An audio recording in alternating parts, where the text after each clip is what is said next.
Himmatnagar urban development authority એટલે કે હુડાના notification અમલીકરણ સામે 11 ગામના લોકોનો વિરોધ હવે ચરમસીમાએ પહોંચ્યો છે।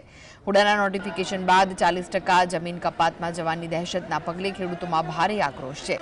ખેડૂતો માત્ર એક જ માંગ કરી રહ્યા છે કે હુડાના નોટિફિકેશનને કોઈપણ ભોગે રદ કરવામાં આવે।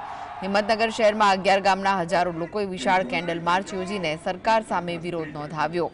હડિયોલ, બેરણા, કાંકણોલ જેવા 11 ગામોમાં અત્યારે અસંતોષનો માહોલ છે। હુડાનું નોટિફિકેશન ભલે વિકાસનું ગાણું ગાતું હોય પણ તેની પાછળ છુપાયેલી 40% જમીન કપાતની જોગવાઈ ખેડૂતોની જિંદગીને ઉજ્જડ કરી નાખે તેમ છે।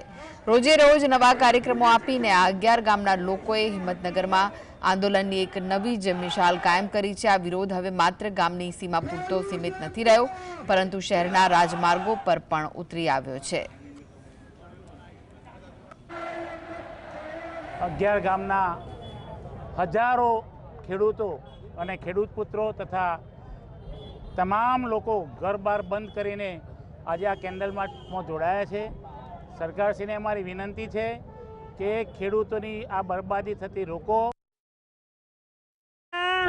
આ પ્રોગ્રામથી ગુજરાત સરકારના કોઈપણ ચમચાઓ હોય તો એ ગુજરાત સરકારને જણાવી દે કે હિંમતનગરમાંની સત્વરે હુડા હટાવે, નહીતર આ ખેડૂતો જલદ કાર્યક્રમો આપવાના છે।